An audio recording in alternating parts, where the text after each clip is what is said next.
Hello, this is the Colts Cover 2 podcast. I am IndyStar insider Joel A. Erickson. This is Nate Atkins. Nate, I'm going to start with what we just told our crack videographer, Clark. I don't really want to spend any time with this team right now, which is bad because I have to spend 50 hours a week thinking about this team, or 60 hours, or whatever it is. For 9 more games? It's 10 more games, isn't it? There's 17 games in the season now. 3-3-1. Dang it. Yeah. It's maybe 9 more games for me. It's not a I don't know. The weird thing is, I think that people listening to this are going to be like, why? They've just switched the quarterback. You can get excited about the new quarterback. This isn't a fun team to spend time with right now. You know, I've been listening to a lot of Rewatchables podcasts, I think, to just disassociate from the NFL for a little bit. But it's just they're always talking on there about like fun characters to spend time with or not fun characters to spend time with. This team is not a fun team to spend time with right now. There's a lot of unanswerable future questions that we can get to. There's also just the element of like everything I thought about the Colts offensively this year has gone completely opposite. It's just like makes you question your existence a little bit, and it's just not a fun team. We'll get to the Ehlinger stuff. We can get to all that, but like just from a standpoint of it, this is not a fun team to spend time with right now because people are gonna push back on this and not like it, and because again, there's people who are very excited about Sam taking over as the starter. It sort of feels a little directionless right now. Oh, with yeah. This team.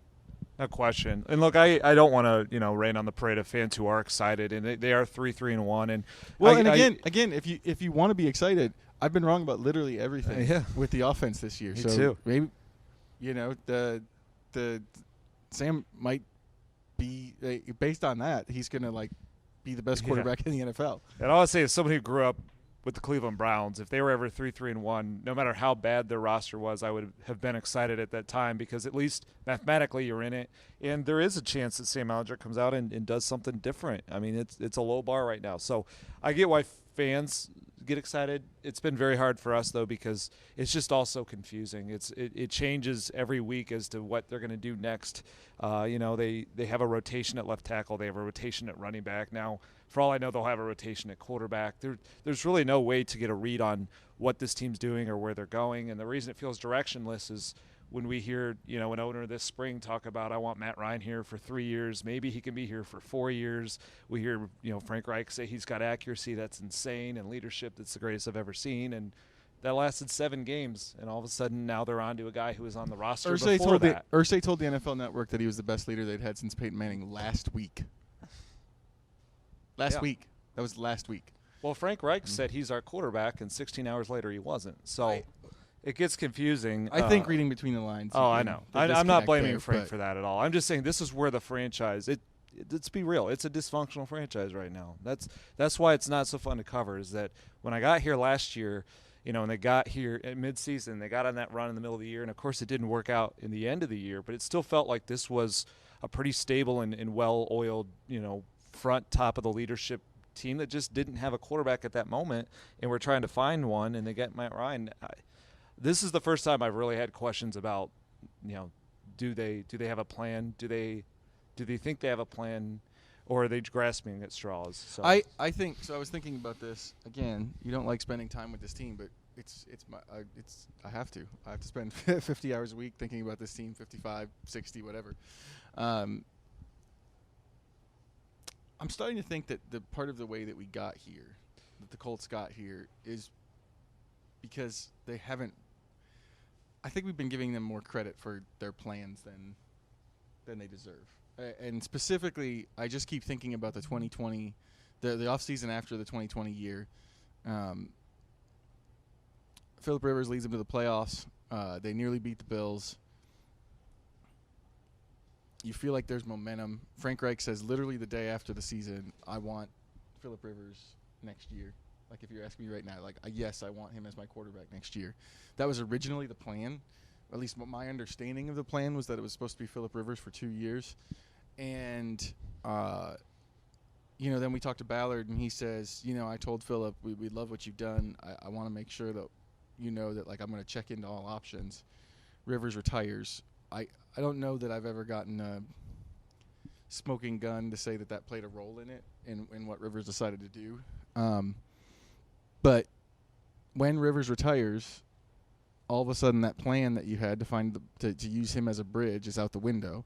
And so then you trade a pick for Carson Wentz rather than staying in the draft because you feel like you can't get up to get one. They were in on Matthew Stafford, but clearly not enough to be a strong players. The Wentz thing ends. I'm not necessarily. The Wentz thing ends and they immediately move on. Not saying that's the wrong decision. Just saying like very quick. And then this one specifically, from a plan standpoint, I don't want people to hear what I'm about to say and think that I'm saying that Matt Ryan was playing well, that the offense has been good, like any of that stuff. None of that stuff is true. But what you said earlier, we're acquiring him. We're giving him guaranteed money for 3 to 4 years. For 2 years. Sorry, guaranteed money for 2 years. He's going to be the guy. He's our bridge to the next guy. That's what we're going to do. That's the whole offseason. Everyone said that the whole offseason, including the owner, including Jim Irsay. He was the guy leading it. I mean, Peyton Manning, I keep coming back to this because it's just, I think it adds for me a level of weight and confusion to it because I think people have no problem criticizing Reich and Ballard right now, but like it's more than that around the organization, and it's more than that around the expectations around the team. Peyton Manning said out loud he thought Matt Ryan was the best thing for this team. He said it to Jim Irsay. Obviously, Irsay cares a lot about what Peyton Manning thinks. When this move happened nationally, the reaction was, this is the best the Colts were going to do with what their situation was. That was almost. I mean, there were some people saying that maybe Ryan isn't going to be like a superstar, which I think was obvious. But it was universally like this is the best of the bad options. And now that they've made the move away from it, the national reaction, which I think is getting lost a little bit in terms of the local reaction, the national reaction from just about everybody was, what in the heck are the Colts doing? From the outside looking in, and not that those people are always right, not that national pundits or whatever are always right, but I didn't see a single national person say, okay, this makes sense in the context of what they're doing. Matt Ryan has had a lot of turnovers. He's been sacked a lot. But just from a plan standpoint, just from an organizational plan standpoint, it does feel like they're just kind of on tilt right now, just going with whatever feels most emotional rather than actually having a plan and sticking to it. Now, does that work? I'm going to let you talk for a second, but we're going to get to a couple reasons that people are excited about it outside of the plan working, outside of the original plan working. But and maybe those people are right and they end up getting back in the right direction by tearing everything down. But just from a question of, do they know exactly where they're headed? Are they connected on it? It's just hard to see it when they're giving up on something that they touted so highly after just 7 games. When they're 3-3-1, they're still technically in the playoff race. I know it doesn't feel like that because they're not scoring points. They don't look good. But this is a staff that has a history of not looking good because of new quarterbacks and then kind of finding something. Now, with the offensive line, I don't know if that's possible this year. Yeah. But, there's a possibility that it's not. There's a possibility that it could have gotten better based on history and just cut the cord. To just cut the cord on that plan that you had all off season, it just feels disjointed from an organizational planning standpoint. Not from a Ryan is actually playing better than it seemed or anything like that. Just from an organizational planning standpoint, it doesn't feel like there's a strong direction. Yeah, we definitely overrated. I definitely overrated their plans, gave them too much credit for their plans.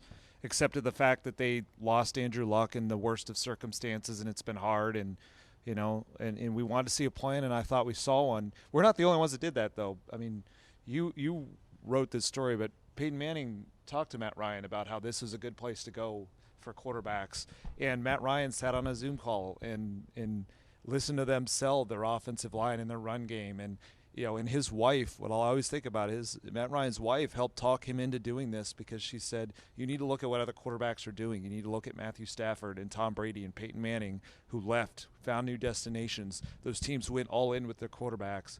And Matt Ryan came here expecting that would happen, and it never happened, because you know how many other veterans they added to the roster on the offense outside of Matt Ryan? Zero. Not a single one. Right. Not a left tackle, not a right guard, not a tight end, not a veteran receiver, nothing. And look, they added a backup in Nick Foles that they haven't used, and I guess now he's a third-string quarterback who has also sold a bill. Well, actually, goods. technically, he's the second-string quarterback now. Matt Ryan has a shoulder separation, but more importantly than the shoulder separation, it's very hard to see what, like, from his perspective, other than just a sense of duty as a football player, why he'd feel comfortable getting back in this lineup at some point. Because they promise, again, regardless of the way you think regardless of how badly he's played, how much he's turned it over, they told him something was going to happen, and then pulled the rug out from under him after 7 games. That's there's just no other way to look at it than that. Now, Frank Reich came out and admitted that we didn't hold up our end of the bargain when we said we'd have a run game and pass protection. And rather than go and fix those things, they benched the guy who's taken the beating for it. And look, Matt Ryan's not played well. I'm not here to say that he has.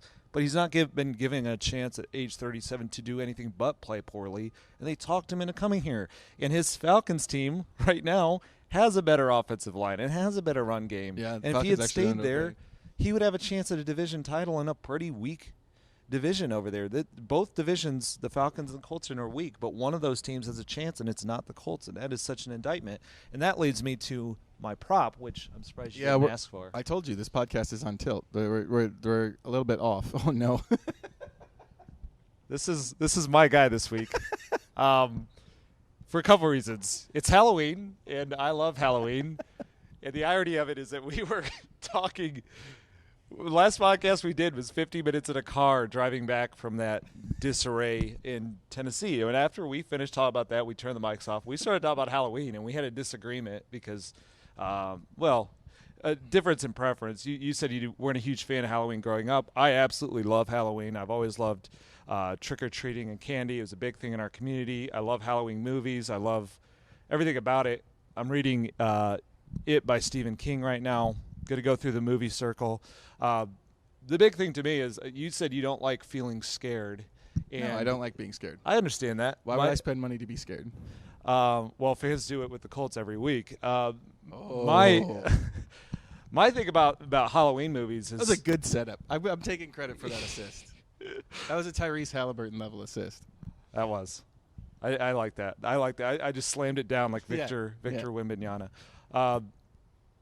Anyway, like what I like about scary movies though is that it's an experience and they're not real. And you remember and you watch them and you realize, as scared as I get and as terrified and as much as my hairs on my arms stand up and I may get nightmares this night, I'll wake up the next day and realize, oh, that wasn't actually real.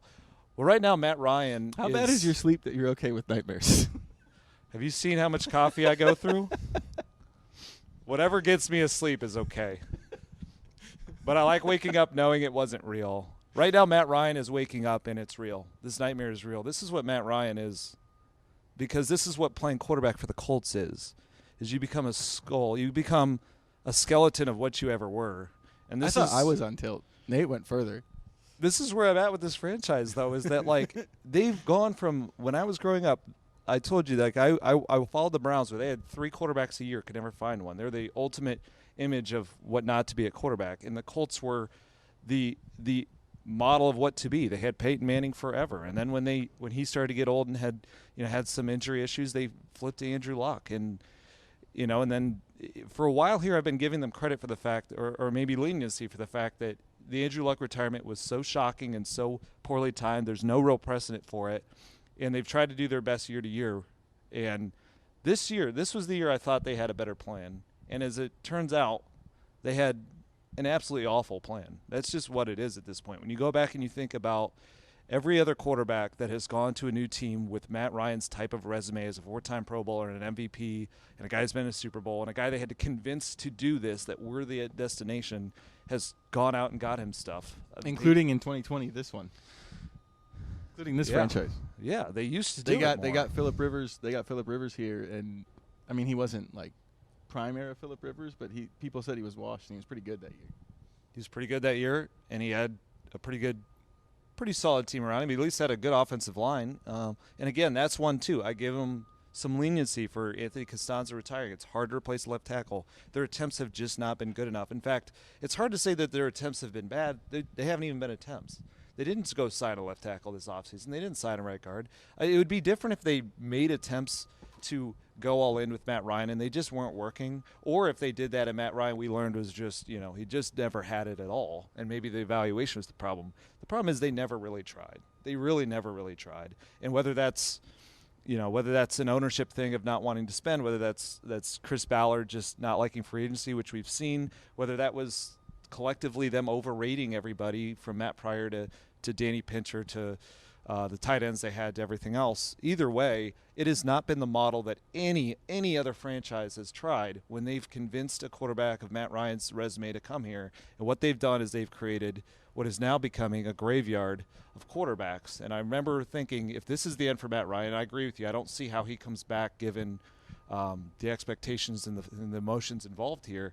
I'll always remember him sitting there in Tennessee in the locker room after the game, one of the last players out after treatment, peeling a jersey off a shoulder that is red like Christmas with turf burn and his shoulder separated. And that's after 10 more quarterback hits and 3 more sacks, which now lead the league. This is what they set this guy up for. And he played poorly at times, no question. He could have played better. But his agreement was never to come here and get beaten and battered and not have tight ends to throw to and have a team that just would bench him after 7 games and acknowledge that, well, we didn't give our end of the bargain, so I guess we'll play a 6th-round pick. They failed Matt Ryan, and this is what they're left with. This is the image of their franchise. My mascot's going to be a little bit more of an interlude than on point, and it lost its head. But I just miss Rigoberto Sanchez so much. So I brought a witch. We're going to have to turn her off because she just keeps talking. She's like from when the baby was born, my in-laws took the kids. They like to take the kids to Dollar Tree and just let them get whatever they want. And this witch was one of them. But I miss Rigoberto being a witch. And I think most Colts fans I think most Colts fans do too after Matt Hawk's performance. But there was other stuff before Tennessee where I think probably the last 3 or 4 weeks there's been at least one punt where I've either you have said not a witch, or I've said not a witch. Now the witch thing is mine. That is yours. I borrow your line. Yeah, sometimes. the witch thing is mine. But like, there's just like when he gets it inside the 20, when Hawk's gotten it inside the 20, it's been like the 15. It hasn't been. I started calling Rigoberto a witch because he would punt it inside the 5 and it would land on the 3 and just stay there.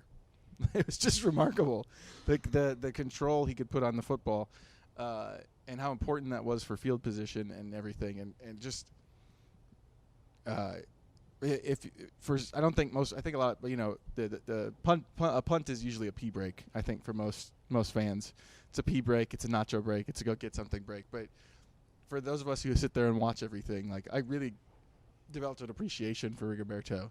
And I just miss him. I miss the witch. He's missing his hat, or she's missing her hat, which is regrettable. But what happened to the hat? I don't know. Mornings have been a little rough with the baby, and when I grabbed her before on the way in, she had her hat, and I don't know where it is. And now my kids are gonna be mad at me. So, but she still makes noise. I have to turn her off, otherwise she's gonna do that through the entire podcast. She'll just keep doing it. I like that. It's a little reminder though. It's like I'm still here. I'm still a witch. It's like Rigoberto Sanchez. We never see anymore, but he is still on the team, and he's still a guy that they would love to get back. And because this is the thing, is the punter matters a lot on this team. When when you're dead last in offense. And now they don't, Frank Reich's gone from the most aggressive coach in the NFL and going for it to maybe middle of the road, maybe even less aggressive than the average coach these days because he doesn't believe in this offense. And how can he? So what that means is you rely on the punter more.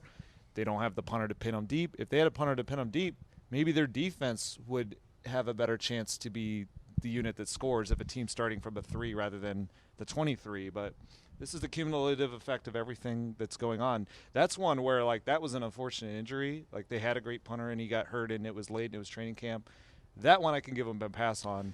The kicker and everything else that they've done, there were issues they could see coming. That one, the move, I think maybe that solidifies it. I don't know if you could have pulled it off because of when it happened. They had to get a punter for the last preseason game, so they signed Hawk. But shortly after that, when cuts happened, Sam Martin was available from Denver. Yep. Who's got a much better track record. And by the way, I covered him in Detroit, very good at pinning it in the 20. And they had there's no reason to be loyal to Matt Hawk. If you want to pick a nit, I guess, on what they did at punter, they could have just cut Matt Hawk right away and put him back on the market and gone hard after Sam Martin. Now, I think Sam Martin went to Buffalo. Don't know if he'd win that race. Well, he'd get to punt a lot more here. Yeah, I don't think punters care about that. I think Sam cares about that. I think punters like to win. That's right. And so I don't know. He might have ended up in Buffalo anyway. But if you wanted to pick a nit, that'd be one. I think since we're talking about the punter, it's probably a good time to transition a little bit, and sort of look at acknowledge the possible benefits of the move they just made. I'm going to start with the one I think I see the most. Well, I shouldn't say this. The one I see the most is, from people who are really excited about Sam Ehlinger, and I get it. I get it, especially from a personality standpoint. There's nothing to not like about him. Yeah. Great dude. I was one of the people who talked to him about his brother's death last year. It'd be hard to be more impressed by somebody. In terms of the resilience and mentality and all that stuff. I totally get all of that. So I understand that. I think the other thing that I see from a lot of people is they're happy because they're abandoning the organizational plan of trying to get a bridge and just sort of embracing that we're just going to go young until it works. And there is some, there's merit to that. I mean, there's merit to the idea that the only way they're ever getting out of this is by finding the next quarterback. Well, they certainly aren't going to get another quarterback to want to take a trade here or even sign here. So I don't think they have a choice. But yes, that's the one move that they've never tried is the draft and develop a quarterback. And I understand that because, I've said on this podcast over and over again that, ultimately you do whatever you have to do to get the guy. And I understand that you could say that this is a way to do that. I think as much as people love it right now, and as much as that could maybe work in the future, it could just as easily not work for a while. At some point, it'll turn around. I kept getting questions about and I did ask Joel on Sunday about will the Colts ever be good again, or will they ever beat Tennessee again? And yeah, eventually. Yeah. I'm hoping to not be gone in the next 5 years. So I don't want to look like this here soon. Eventually it'll get eventually it's going to turn around. But I understand the whole idea of I think the harder part in the moment is that this is a roster that believed in itself, believed in the guys that they added. A lot of guys who probably want to be playing in contention. And so I think for them specifically, this is the idea of just it's just the tanking. It's essentially what it is. It's that let's tank and just see what we have and go for the young guy. And I don't think that's why they're making that move. Players don't like tanking. And I don't think they think they're tanking. I think the feeling I get is they really think that Sam could be the spark. That's again, this is not a coaching only decision. This is very collective, and I just want to lay out the. I don't think it's a coaching majority decision, but that's just me. Well, I'll just lay out the timeline for you. We talked to Frank Reich after the game in Tennessee, where Matt Ryan had a bad game, but was coming off 2 game-winning drives the previous 2 weeks, and he said Matt Ryan is our quarterback. He also said we're 3-3-1, have a lot of football left to play, and my job as the head coach is to have perspective and not react. Gets home that night, meets with Jim Irsay, who hates losing to the Titans. And the next day they come out and they say not only is Sam Ehlinger starting in place of an injured Matt Ryan, but he's the quarterback the rest of the year.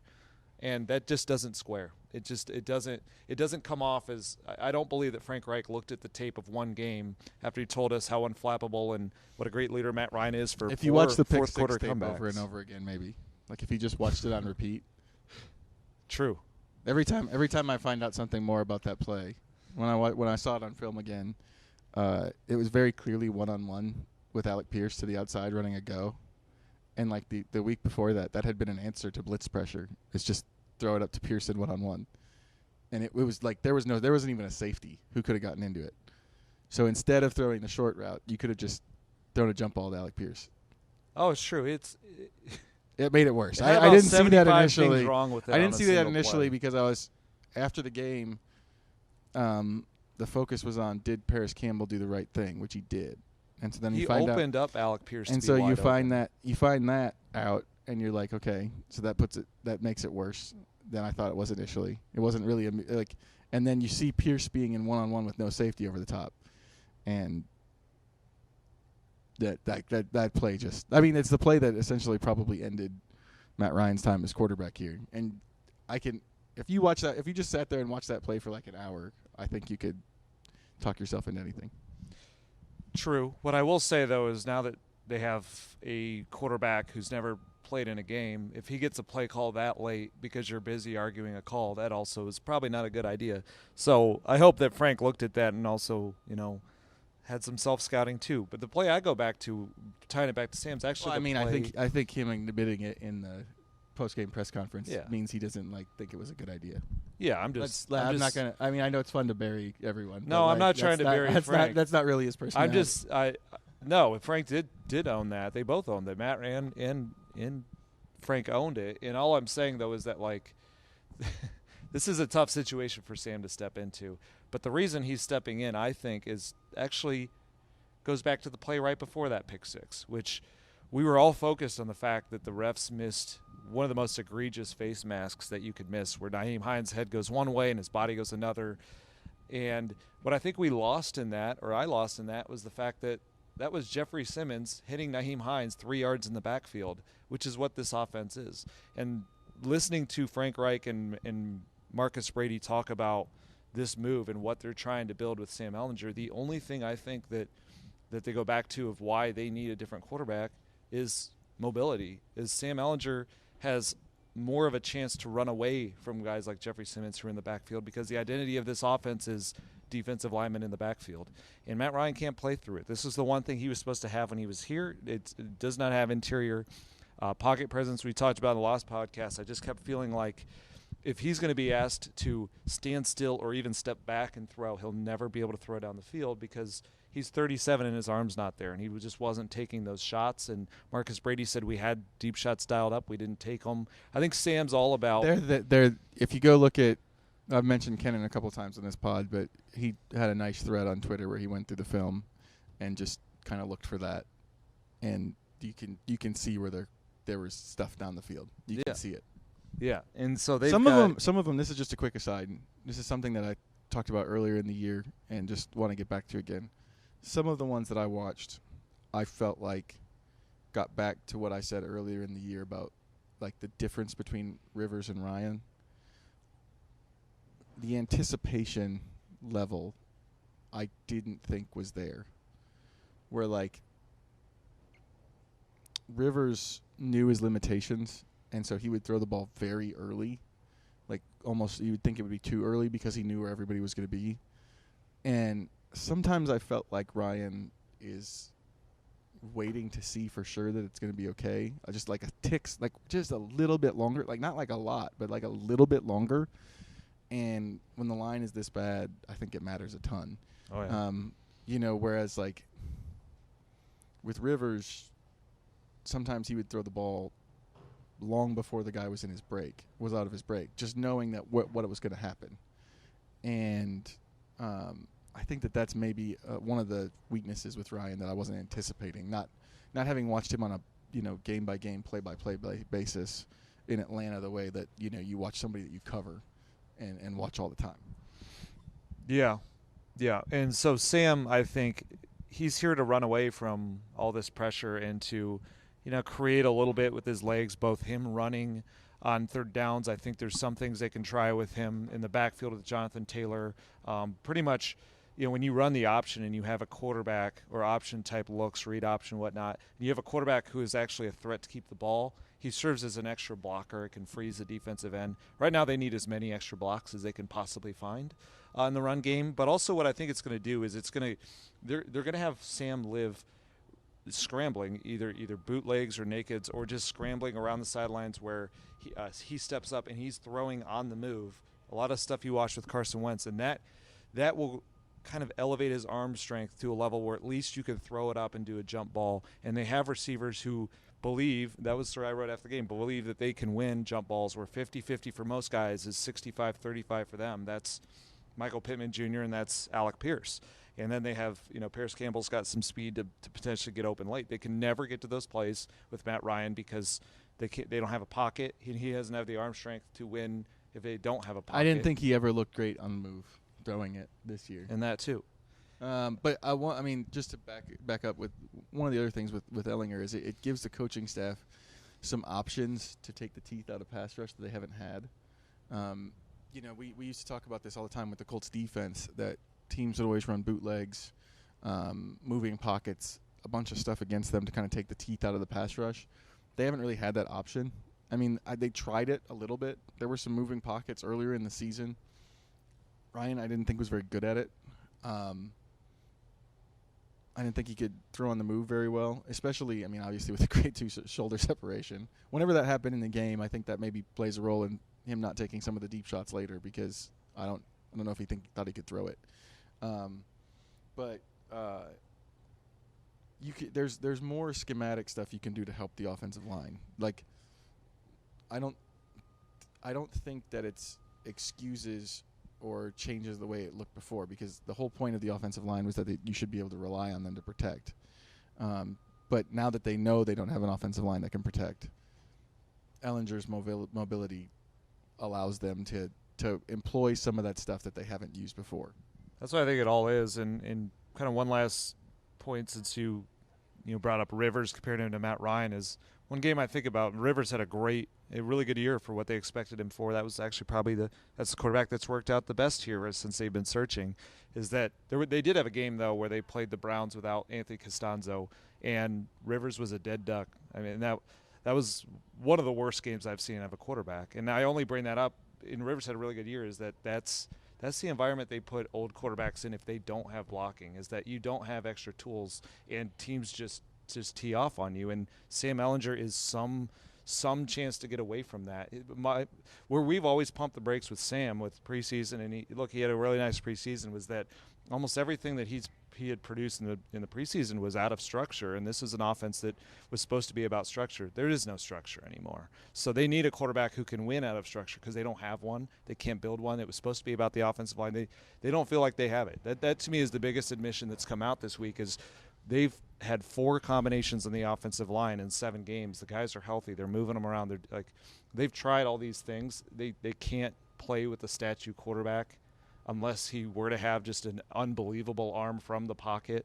There's very few of those guys. You can't go out and get one. So instead, they're going to get a guy who's more athletic, and they hope can run away from some sacks, run away from some fumbles, and at least throw on the move to give your receivers a chance. And I think the receivers are going to have to be the superstars. They're going to have to try and get, maybe two jump ball type plays a game that either set up a Jonathan Taylor touchdown run or a field goal.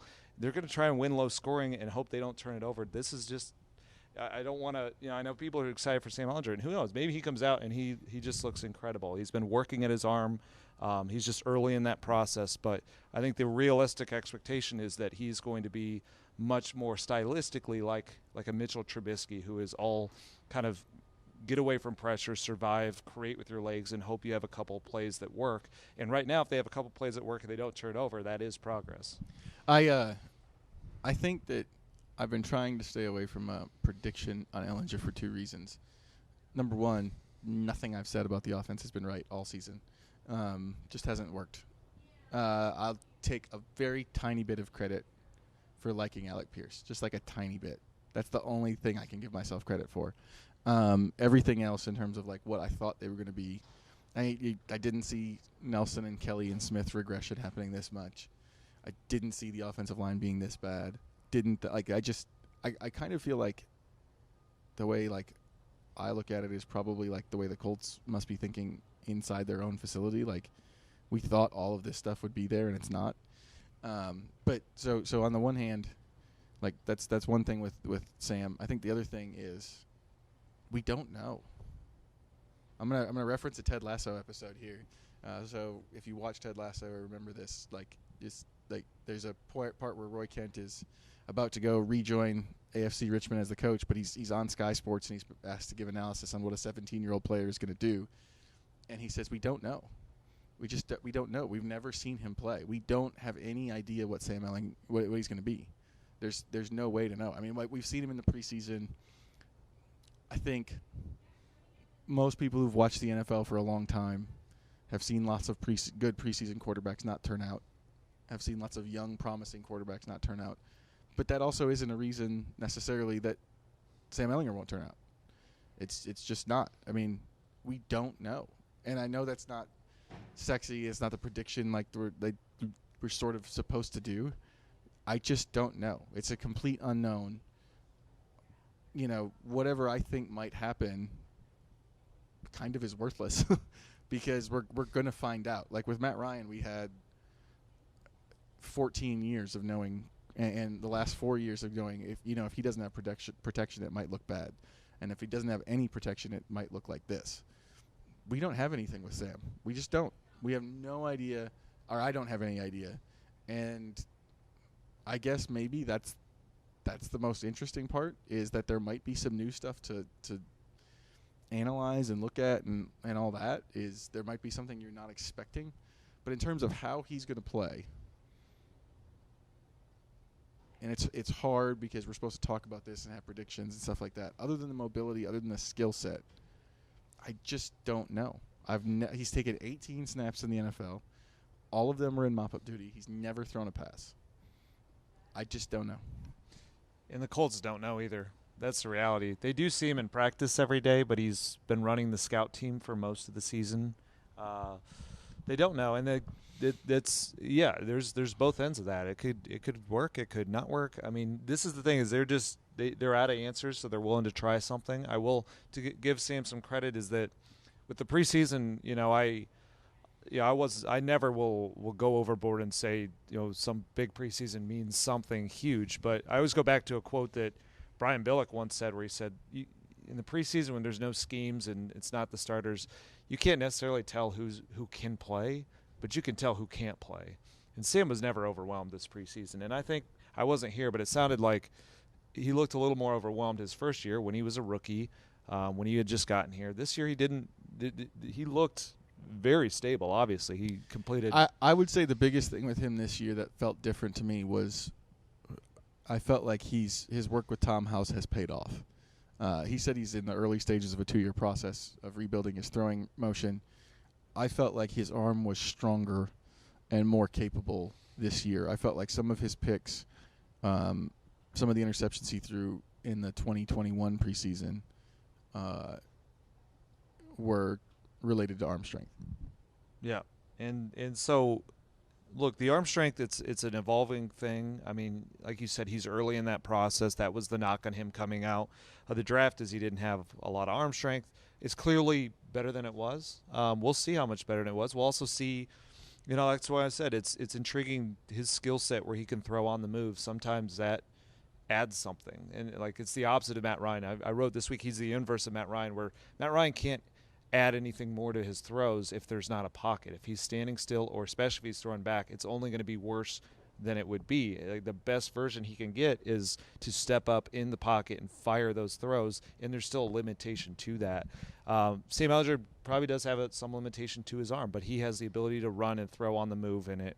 Well, I'm intrigued to look at it, and I will say that this hasn't been a fun team to cover to this point. I am interested to see how this looks, though. It will be really different than what it's been. That it may still be bad. It could be pretty good. I don't know. But it will be different. They're not going to run in the Matt Ryan style of offense that same way, and they're going to have to try and evolve it week to week. And I'm curious to see how they do that. This is what's hard. You're middle of a season. It's not like they're going to just go draw up a whole new playbook that's built for Sam Ehlinger and teach it. Like what Marcus Brady said is that at the wide receiver level, tight end level, it's going to be a lot of the same stuff. It's more about what can they do to get Sam comfortable, but a lot of that's going to be where the quarterback is on a given play is going to change a ton. And I'm just curious to see what that looks like, because I've always been in favor of mobile quarterbacks. It's a big, it's where the league's kind of moved.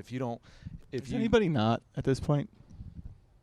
Is anybody like, you know what I really want? If I could have my ideal, I would really like to have like Dan Marino style mobility. I hope not. But I will say I don't think anyone's like. If there's anybody out there, please let me know. I just think I think we're seeing an interesting shift though, because 2 years ago a quarterback won the Super Bowl who's in his 40s and very much is your standard old school drop back, throw from the pocket quarterback. This year those guys are not working, and it's showing there's something the league. The offense is down all across the league. There's something going on that's making it harder. One of my theories is that it's just Vic Fangio's whole approach of the defensive shell. Yeah, too high safeties and make teams drive and take away the explosives has done that. But I think that also has brought out guys who have lessened toolboxes, which is if you don't have mobility in your toolbox, you're just more predictable. They know where their quarterback's going to be standing on a given play. They know where his drops are. It's just you can totally redo it if you have that mobility. And the best quarterbacks out there are the ones that are the Josh Allens and Patrick Mahomes and Jalen Hurts right now is having a surprisingly good year, and Lamar Jackson. They're all like really good athletes. The thing with Sam is I'm curious to see where he's at too, because we know he's a good athlete. That's his profile. He's shown some of it in the preseason. I can't watch that and say I know necessarily how that will play out, how much that will create. But it helps you so much to be able to extend the play, get away from high-level pass rushers a little bit, make corners cover a little bit longer, make those zone defenders pass off routes and do it consistently and well. And last year, the one thing they did, the passing game did well most of the year was those scramble plays, and they worked on them in practice with Carson Wentz, and Michael Pittman really talked about that, and that's what kind of started to unleash him and some of those big deep balls as they would practice flowing the direction of the quarterback. That hasn't been anything this year that they've had to emphasize or think about, and now it's back. So I'm just very intrigued to see how that plays out. My only caveat with the mobile quarterbacks, and again, I do not think anyone – I know the Colts think that mobility is pretty high on the list. I don't think anyone would be like, you know what, if I had my ideal, I want a pocket statue. My only caveat with the mobile quarterback thing, and this is not a criticism of what you're saying, but it's more a criticism of the way it's covered in general. Like, we've been saying for 25 years that pocket quarterbacks aren't going to work anymore. Like, I think you can go all the way back to Michael Vick, and maybe I wasn't old enough to be reading a bunch of stuff at that time, but like you could maybe go back to like Randall Cunningham and Steve Young, and I bet there's a ton of there'll never be another guy who stays in the pocket who works. And since all of that has happened, like Brady's happened and Breeze has happened, and there's been like I think you can overcome it. I think you can be a pocket passer and overcome it if you can make up for it in other ways. Again, and if your team's good. Again, absolutely.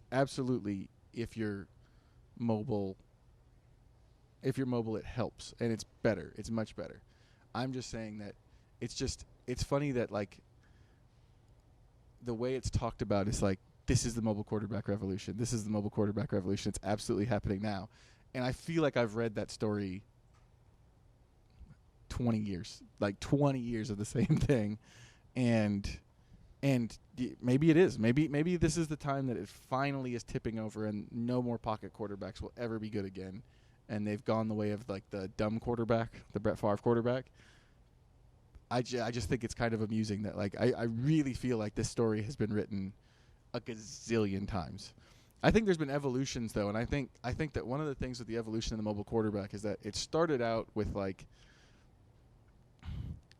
quarterbacks who were mobile, but then maybe didn't have it the same way as passer, like they couldn't pass the same way. Mm-hmm. Like that's kind of Vic. If you look at his passing numbers over his career, they were never super efficient. And then I think what's happened. This is my estimation of it. Aaron Rodgers, young Aaron Rodgers, not a running quarterback, but like he would escape in the pocket and move around and throw the football. I think was sort of I think of Rodgers as the precursor to Mahomes and Allen, where you married the two things. You married the elite throwing ability and the processing ability with mobility that could buy you more time. And if you can have both of those things, I feel like those are like evolutions of quarterback. Like Patrick Mahomes and Josh Allen are like the next evolution of Aaron Rodgers to me. And Rodgers is probably like the next evolution of Steve Youngish type. John Elway. Like Elway was a very mobile guy, ran a lot. You know, like he's probably the next evolution of that, where you get more efficient as a passer, and you use your legs like that. So I do think that mobile quarterbacks are preferable. You would absolutely much rather have that. The guy that I'm sort of developing a draft crush on, Hendon Hooker from Tennessee, is absolutely mobile, can do a lot of stuff with his feet. But I also think that it can't just be mobility. You have to be able to do the processing and get the ball to where it's supposed to go and know where it's supposed to go.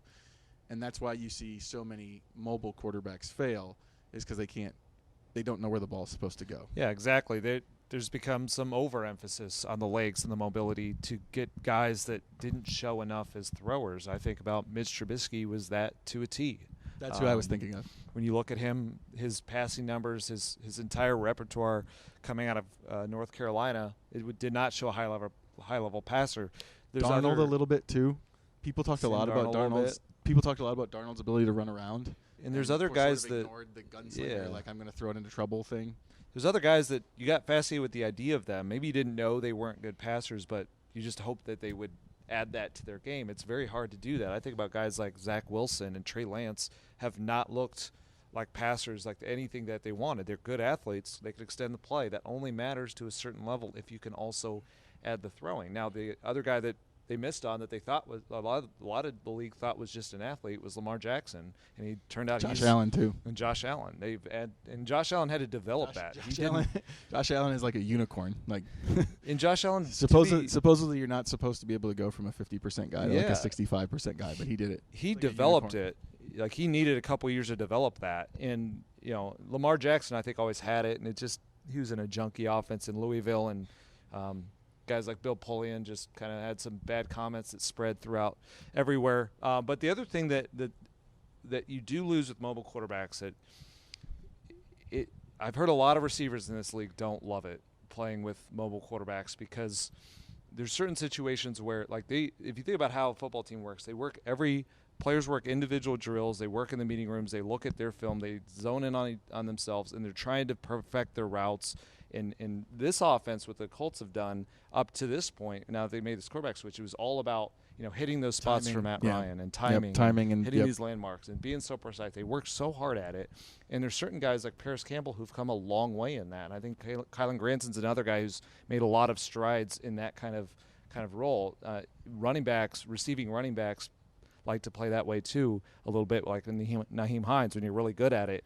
And there's a reason why, and I love Lamar Jackson, but no receivers ever signed there.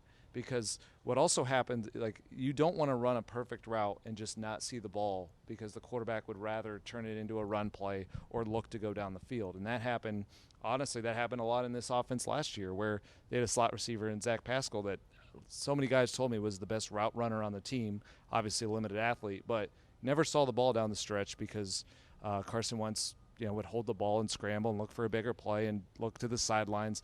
You lose a lot of that middle of the field type precision game that this is how they've built it. Now, like I said, for some of these receivers, this style of scramble around and throw it up and win late in the down fits their skill set. A Michael Pittman Jr., Alec Pierce, I think, could grow into that. Of course, that's another one, though. Alec Pierce had talked about how much chemistry he had built with Matt Ryan, and there is something they're going to lose by doing this. Obviously, the offense is bad. They want to get better, but this isn't just – sometimes you can add the athleticism, you can lose something else, and that's always on the table. I think what happens to receivers is they just have to – the emphasis becomes on being able to move with the quarterback. And, like, the examples I would use are, like, Jordy Nelson and Randall Cobb in their primes with Rodgers were just unbelievable at moving once Rodgers was on the move. Kelsey's a little bit like this. Like, Kelsey's a guy who Tyreek Hill is sort of his own thing. He just truly is. Tyreek Hill is sort of his own thing, but Travis Kelce's really good at this, where, like, Mahomes is moving around, the next thing you know, Kelsey's just open. But that's the thing that they'll have to start doing is if he's really running around back there a lot and moving around and trying to buy time, it's going to be more about, like, you get to the spot initially and then get your head around and figure out what's the best thing I can do to get open here. Yeah. It's harder to work on that throughout the week. It's hard to work on that in a film room. Right, but it's the examples I cited, like, you play with the guy long enough, and obviously that's not going to happen here. It's not long, but, like, you can get to a point where you're really good at it. Like, if you go back and watch, I'd say, like, the 14-ish Packers, like when McCarthy's still there and the offense is pretty much just, like, draw it up in the dirt and, like, they're running around. Like, Nelson and Cobb were amazing at it. So you can get there. You absolutely can get there. It'll be interesting to see. It's like they're just receivers love to run precision routes and see the ball quickly. Like, they want to turn around and see it, and it's the offense they've trained these guys in. So I'll just be interested to see how that translates. It can be, you also got to be able to, part of it too is like part of this league and why receivers do like those quarterbacks who win from the pocket is that those are guys who work a little bit more pre-snap. This is like the mobility stuff is like a post-snap type of world you're living in. You're getting to a point, you're seeing what's there, you're scrambling, you're adjusting late in the down. Pre-snap is more you're going to see the mismatch and realize who's getting the ball. And I wonder how it translates for guys who have learned one way, like Paris Campbell. And to kind of illustrate what I'm getting at with receivers is that there was a lot in this made about this was so many Alabama receivers in the league, and they were asking guys like Devonta Smith and Jalen Waddle, like, which of the quarterbacks do they like the most between Tua, Mac Jones, and Jalen Hurts? They all said Mac Jones, and it became this big storyline. I think that was simply stylistic, is that, like, all three of those guys have shown they can play pretty well. None of them are established, but Mac Jones is the one step back throw when it's open guy and not hold the ball and make you create. So it's someone is gonna see that and tweet back at you. How's Mac Jones doing right now compared to the other two? Hey, he's available. He can be the latest skull if we want him. That would be another just wild swing. Like, I saw a bunch of people tweet that when he got pulled, but that would be another wild swing of, like, plan, like, where you just immediately go to another young quarterback who's kind of failed somewhere else. That would be like exactly the kind of about face that I started this podcast with. We're getting close to when we got to get out of here. We somehow talked a long time about a team I don't want to talk about. Again, I'm not disputing it, but I'm going to point out we did not say a word about the defense. There's not a point. I just feel bad for them. Like, they're playing. I know, but there's none of the listeners care. I'll just do it each week. I'm just going to do this just out of. Listeners only care about defense so much anyway. I'm just going to do this for my due diligence. DeForest Buckner, Grover Stewart, and Stephon Gilmore are amazing players. They're being let down by an offense that looks like it's. I don't know. It looks like it's taken some plays out of the Iowa playbook lately. But maybe Sam Ehlinger sparks it, and if he can, this is the thing. If they can play a little smarter and safer and better, maybe we see that defense take over the way they did against the Chiefs, the way they did late against the Broncos. That's what they have to hope for, is that they just have a chance. I'm going to stick with the Roy Kent line. I don't know how this is how it's gonna look. I don't have any predictions. I don't know. We're gonna find out. That's what they pay us for to not know. Well, if they're paying for me to see the future, then asking for a raise. Well, I'll have more after we actually see Sam Ehlinger play a full start. For the Colts Cover 2 podcast, I am Joel A. Erickson. This has been Nate Atkins and a witch. And a skull. Or quarterback. Skull doesn't talk. He's dead.